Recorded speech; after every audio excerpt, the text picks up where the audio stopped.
Swayam Prabha. Digital India. Educated India.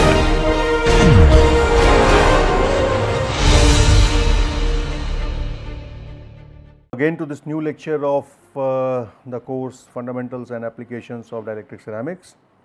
So, let us just first recap the previous lecture. In the previous lecture we initiated our discussion on ionically bonded solids, where solids form on the basis of differences in the electronegativities of cations and anions. So, generally ionically bonded solids are those which contain atoms of two different types, that is cations and anions, which have vast difference in the electronegativities.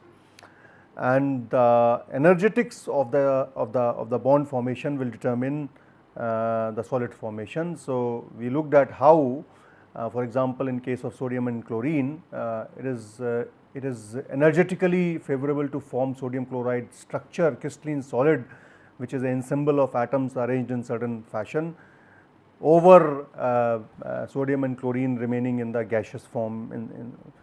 So, and because we gain in terms of energy, the structure is more stable, and there is something we worked out the expression also for energy derivation. There is something called as Madelung energy, which is essentially a manifestation of the bond energy of the solid. So, lower the bond energy of the, so more negative the potential energy of the system is, higher the bond energy will be, and more the properties such as melting point and elastic modulus etc., and lower the coefficient of thermal expansion will be. And we saw that empirically based on that expression in a very simple fashion, that how, for example, solid like magnesium oxide or zirconium oxide or aluminum oxide will have is likely to have higher value of bond energy as compared to something like sodium chloride or lithium fluoride. And then we finally looked at started to look at Pauling's rules, and we saw how the radius ratio of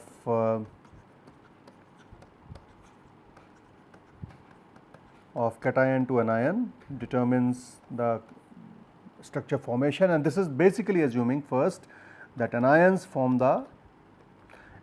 being bigger form the base lattice,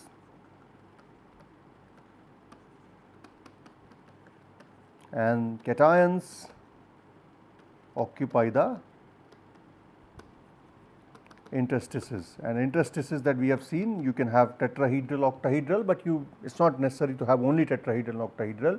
You can have triangular coordination, you can have cubic coordination, you can have 12-fold coordination, 2-fold coordination, and the kind of coordination that you will have is determined by RC by RA. And the fundamental reason behind that is that anions should not touch each other, they should remain little away from each other, and that is why the size of cation is little bigger than size of the void, slightly bigger than the size of ideal void. Okay. But then there are ranges for each of the void, and as long as the size is between that range, it will most likely follow that kind of coordination. Sometimes there are exceptions because of bonding, because if the material has tendency to form a covalent bond, and covalent bonds are highly directional in nature, sometimes these rules are broken.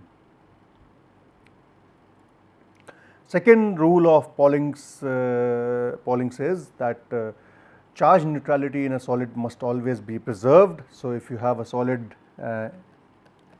MXOY, so M, X and Y should be in such that, so that solid is charge neutral. Okay. So, if you have Al for instance and oxygen, then Al is 3 plus, oxygen is 2 minus. So, as a result the stoichiometric solid will be Al2O3, similarly Fe2O3, and so on and so forth. Solids are charge neutral, and this charge neutrality has to be maintained. Third thing is about the corner linking of polyhedra. So, corner linking of polyhedra is basically, so just think like that. So, you have let us say octahedra like this,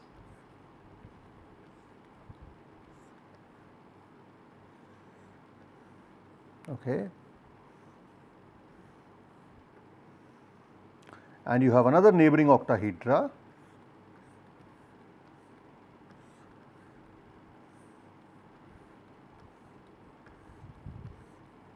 Okay. So, all of these have cation sitting at the center, let us say both of them have cation sitting in the center. These polyhedra in the solid, so you will form variety of polyhedras, right. These polyhedras have, they can be connected at the edge, they can be connected at the corners, they can be connected at the face. They can share the faces, they can share the edge, or they can share the corners. And generally you will see if they are connected over corners, then the distance between these cations is larger as compared to if they are connected at the face or the edge. As you can see from this very clearly, if you connect these two over the faces, the cations will come closer to each other. If you connect them on the edges, they will again be closer to each other, but if you connect them over the corners, they will be farthest. So, this basically minimize the electrostatic repulsion between the cations. So, to minimize the electrostatic repulsion between the cations, corner linking of polyhedra is preferred over face or edge sharing between the polyhedras. And the fourth rule is, if you have crystal which contains different cations, for example, barium titanate. So, you have barium with 2 plus valence, okay, and titanium with 4 plus valence, all right. So, if you have a crystal with different cations like this, then those of high valence and small coordination number tend not to share polyhedron elements with one another, such as in barium titanate. So, you will see, for example, in barium titanate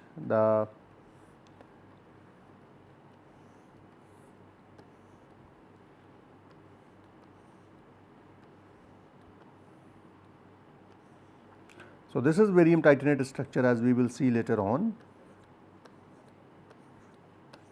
in more detail. So, this is these are all barium atoms, these are all oxygen atoms, and somewhere in between you will have a tiny titanium atoms.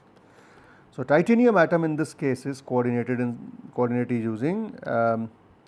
by this polyhedra, which is an octahedra, all right.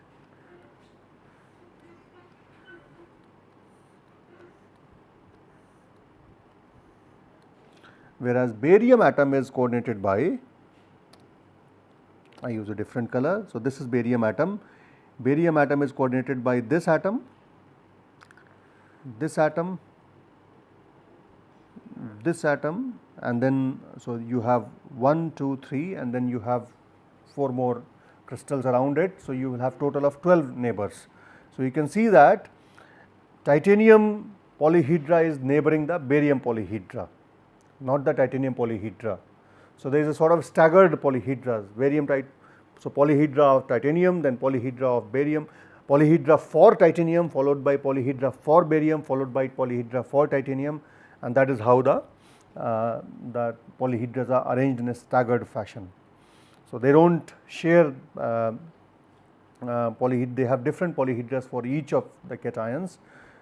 Polyhedra for titanium is different, polyhedra for barium is different, but they are touching each other at face or edge depending upon the configuration, and that also ensures that the polyhedras for titanium and polyhedras for barium are separated from like ions. So, barium polyhedra is separated, typically mediated by a titanium polyhedra, and that also ensures that there is a farthest distance between the two polyhedras. And then we have rule number 5, which is number of essentially different kinds of constituents in a crystal tends to be small. The repeating units will tend to be identical because each atom in a structure is most stable in a specific environment. There may be 2 or 3 different types of polyhedra, such as tetrahedra or octahedra, but there will not be too many different types. So, what it says is that it is unlikely to have too many different kind of polyhedras. I mean, it is possible to have tetrahedras and octahedras, but very unlikely you will have tetrahedras, octahedras, triangular, FCC. So, this is called as rule of parsimony. Parsimony means frugality. So, basically there will be least possible variations of polyhedras in the system than to have, otherwise it will create a very open structure, and that open structure may not be favorable, open structure or closed structure may not be favorable. But again, this is more of a guideline rather than, again it has to be determined only by the electrostatistics and energetics rather than anything else. Okay. So, these are the 5 rules of Pauling's rules. The most important thing is electrostatistics, that cations and anions should be away from each other, they should not touch each other, and it is solid should be charge neutral, and the electrostatistics is basically manifested in the arrangement of polyhedra in such a fashion so that energy is minimum, and then radius ratio determines that a certain kind of polyhedral coordination is preferred over other, just to ensure that anions are little away from each other and cations are also away from each other. And another thing that you can that is important to understand is the bond strength in these. Bond strength allows you to determine the charge neutrality and the coordination environment with respect to coordination environment. So, basically bond strength is defined as ratio of valence of an ion to its coordination. So, bond strength for a given ion is valence of that particular ion divided by coordination number of that ion. So, in a stoichiometric and charge neutral ceramic, the bond strength of cations must be equal to those of anions. This ensures that you have charge neutrality. So, for example, if you take ZnO, okay, ZnO has in its cubic form, Zn has valence of 2 plus, okay, and the coordination number of zinc is 4. What it means is that oxygen also have valence of 2 and its coordination number also has to be 4, so that the bond strengths are equal, so that the solid remains charge neutral. You cannot have oxygen coordination number of 6 or 8, it is not possible, okay. It will rule out the charge neutrality, it will violate the charge neutrality. Now, if you go to, for example, Al2O3, okay, in case of Al2O3, aluminum has a valence of 3, it has a coordination of 6. What it means is that oxygen has a valence of 2, it will have a coordination number of, they will have different coordinations in this case, okay, but this coordination is necessary to ensure the charge neutrality, okay. So, this is how, so this is for cation, this is for anion. So, this is how this bond balance rule helps you in determining whether you got it right or not. Now, let us look at some of the typical ceramic structures which are followed by a lot of dielectric materials, and let us see what these structures are. So, generally the structures are based on cubic close packing of ions, that is anions, which means anions will form a base lattice which is FCC structured or cubic close packed, and cations will occupy interstices in them. You can have structures in which anions will make a HCP lattice based on hexagonal close packed structures, and again cations will occupy the interstices, and you can have some other deviations such as cubic packing, just the cubic packing or some other forms of packing. Let us see what these structures are. So, we first begin with compounds with FCC packing of anions. The most we will look at 4 structures here. We will look at rock salt structured compounds, which are basically rock salt is sodium chloride. Then we will look at fluoride structured or anti-fluoride structured compounds. We will look at zinc blend structures, and we will look at spinel structures. These are the 4 structures that we will look at. Rock salt structured compounds are basically sodium chloride type materials. In this, so there are very many examples. So, in addition to sodium chloride, we have oxides such as magnesium oxide, iron oxide, nickel oxide, calcium oxide, manganese oxide. Most of these binary oxides will follow this kind of structure, which is rock salt structure. And if you look at the radius ratio for these, it generally lies between 0.414 to 0.732. So, if you do this home exercise by yourself, just take the cation radius and anion radius for these examples, okay. So, RC by RA you can calculate for these, it generally will fall within the range 0.414 to 0.732. 0.414 is at the edge of octahedral, 0.414 is the ideal size of octahedral void, 0.732 is the ideal size of cubic void. So, which means the coordination number that we will have in this case is 6-fold, octahedral is 6-fold coordination. So, we will have 6-fold coordination in this case. I think it is very light in color. So, we will have 6-fold coordination. This is 8-fold, but it will remain 6-fold because at the edge of 8-fold. Okay. So, in this case the cation coordination will be 6-fold, and by definition of bond strength anion coordination will also be 6-fold because it is stoichiometric, because M is to X ratio is 1:1, which means they have similar valence. If they have similar valence, they will have similar coordination number as well. And here what happens is that you know that in FCC materials, for each ion, for each host ion, you will have one octahedral void, right. So, FCC has 4 atoms and it has 4 octahedral voids, which means 100% occupancy of octahedral voids. So, X kind of atoms will make FCC lattice and all the octahedral voids will be filled by M atoms, and crystal structure eventually is FCC. So, this is the radius ratio table. You can have a look at it later and calculate it and see. So, you can see that most of the ratios are between 0.414 to 0.732. So, this is the sort of typical ball model that we see. So, first fill all the interstices with all the FCC sites with X ions. So, these are face centered cubic positions, X ions go there. Then we have then we fill all the octahedral voids. Where are the octahedral voids? In the body center and at the edge center. So, we fill all the octahedral voids with the M ions, and this is what basically makes a MX structure. Okay. You can calculate the packing density. So, packing factor you can calculate yourself, it will be different for different solids. Now, it is left to you as a home exercise to work out whether this packing factor will be smaller or larger than the FCC crystal. Okay. And the lattice parameter will be given by this. This is the lattice parameter, and this is the distance between the sodium and chlorine atoms. Okay. So, basically R will be equal to, A will be equal to 2RNA plus 2RCl, right.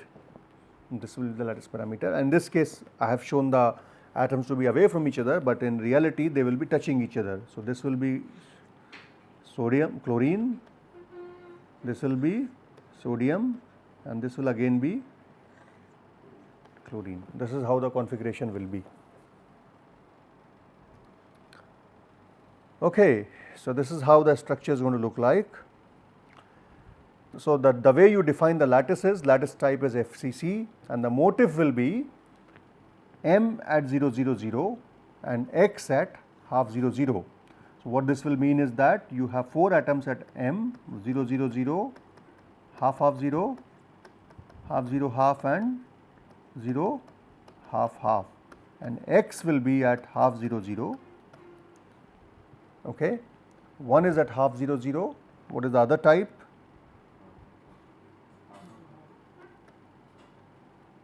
Zero half 0.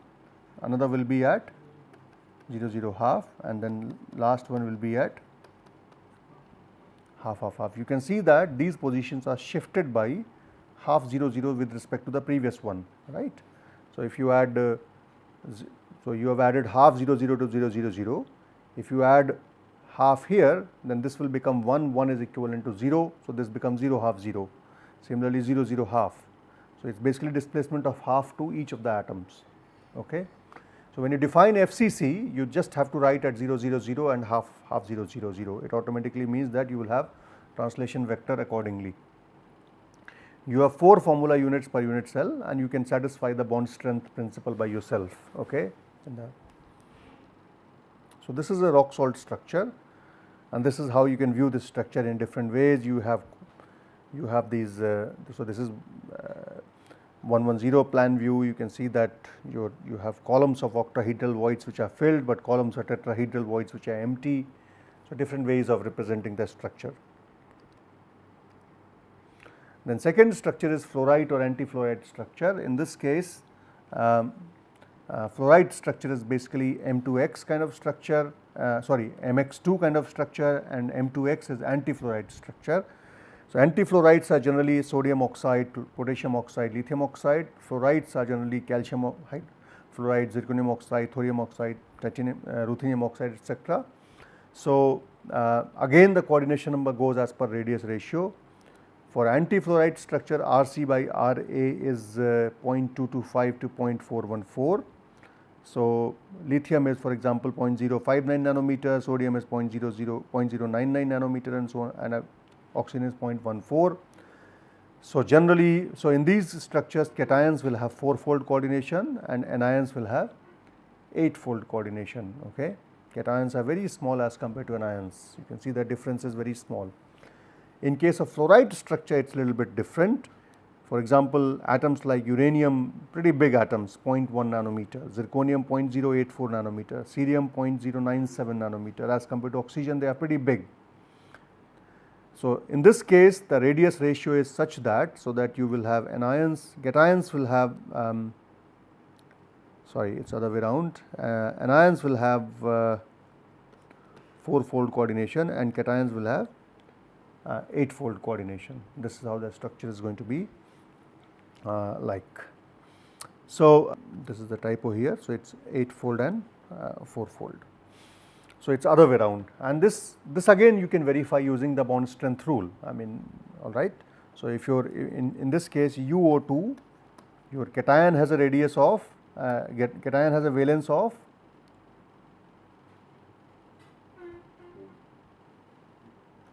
4, right. It has a radius ratio which falls in the range 0.732, which means it is 8-fold, right, which means your anion has a radius of has a valence of 2, its coordination number has to be 4, okay, and likewise in the previous case. So, here the structure is like this. This is the anti-fluorite. In case of anti-fluorite, oxygen atoms occupy the face centered positions and the lithium atoms are in tetrahedral voids. All the tetrahedral voids are filled. So, you can see that lithium is 4-fold and oxygen will be 8-fold, because you have, this is oxygen, you have one lithium atom here, but each corner atom is surrounded by 8 unit cells. Okay. So, there will be 8 lithium atoms surrounding it in all the 8 directions. So, there will be one here, one here, so one here, one there, one there, one there, and then of course, there will be in the front as well. So, 4 in the front, 4 in the back, you will have total of 8 atoms surrounding it. So, so you will have unit cell, one unit cell on this side, one unit cell on the front side, two on the front, and then 4 on the back. So, all of them will contribute 1 atom each. As a result, it will have 8-fold. When you go to fluoride structure, it is opposite to that. In the fluoride structure, oxygen will be, so this atom will become oxygen and this atom will become zirconium or uranium or whatever it is. Okay. You can represent the fluoride structure little differently. Fluoride structure, since we are saying that lattice is made by the anion, it can be represented in a different form. The fluorine makes a FCC lattice. Okay. So, this is the first fluorine lattice, number 1, number 1, number 1, number 1, number 1, number 1, number 1, number 1, 1, okay. Okay. This is the first fluorine lattice. The second fluorine lattice is, so you have, since you have CaF2, you have 2 fluorine ions and 1 calcium ion, all right. So, one FCC lattice is made by one type of fluorine ions, second FCC lattice is made by these fluorine ions. This is also a fluorine lattice.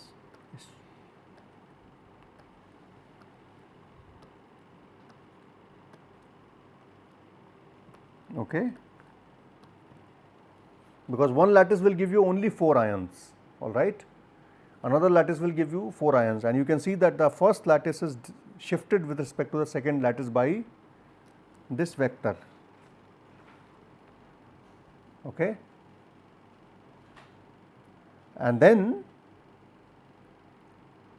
when you put these two FCC lattices together into each other, it is a representation of as if you have put 8 cubes. So, you can see that this is one cube. So, there is one cube on the front. So, this is first cube that you form, all right.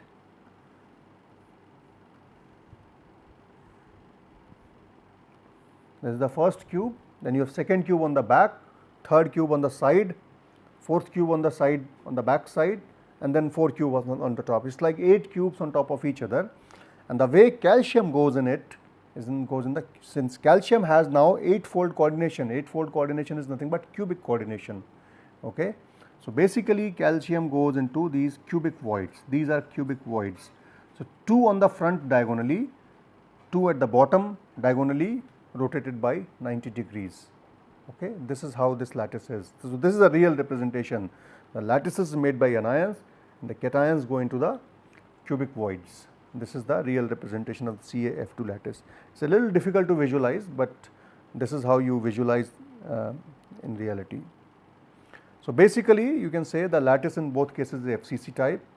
The motif for antifluorite is X is at 0 0 0 and M is at quarter and 3 by 4 3 by 4 3 by 4. When you say you have 8 atoms, which means you have 2 FCC lattices, one is made by this, second is made by this, okay. So, in total you have 3 FCC lattices. In case of antifluoride, 1 FCC lattice of anion, 2 FCC lattices of cations. In fluoride structure, 2 FCC lattices of anions, 1 FCC lattice of cation, okay, intermingled into each other, otherwise they will not make FCC structure. All of them have to follow FCC structure. So, the moment you have this A2X, you will have 2 FCC lattices of A, 1 FCC of X. The moment you have AX2, you will have 1 FCC of A and 2 FCC of X. This is how it has to follow the, sorry, the color is little dull. So, A2X, AX2, 2 FCC lattices of A, 1 FCC lattices of X, 1 FCC of A and 2 FCC of X. This is how it has to be, okay. So, basically A2X and AX2 are sort of inverse of each other, and both of them have 4 formula units per unit cell. The structure has basically corner sharing of tetrahedras, and since there is nothing in the octahedral place, they don't have they have a big void at the center of the unit cell, and that is why many of these materials are very good ionic conductors. So, they are used for batteries and fuel cells. A lot of fluoride structure materials are used for batteries and fuel cells. So, we have run out of time now. We have discussed sodium chloride and fluoride structured compounds. In the next class, we will look at the sphalerite and spinel structured compounds. Before, we looked at perovskites, which are very important for dielectrics, and then we look at some of the cases of hexagonal structured compounds before we finish the structural part. Okay, so thank you very much.